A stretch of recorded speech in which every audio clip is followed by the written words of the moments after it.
All right, I couldn't get anything to load up to YouTube right now, and my computer's acting up. So anyway, I'm going to give you a rundown of what you need to do.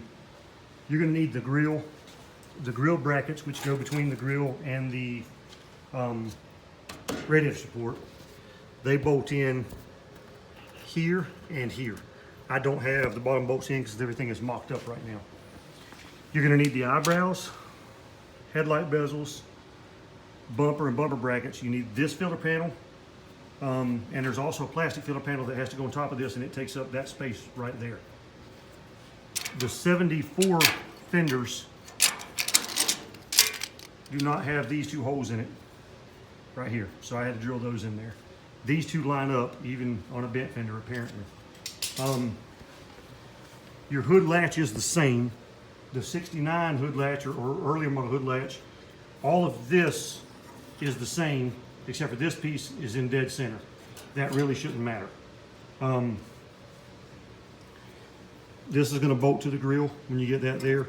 This one will bolt through the grill onto the new hood latch support. Only problem with the hood latch support is the 74 did not have a space for that to bolt to. You can bolt it over a little, there's a hole right there, so you can get a bolt and a nut through there, which is about where it's supposed to go.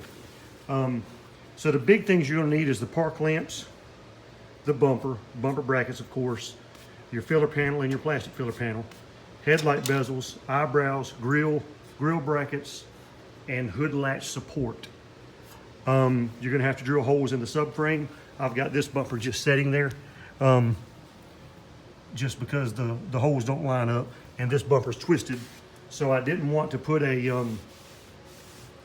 holes in the wrong spot.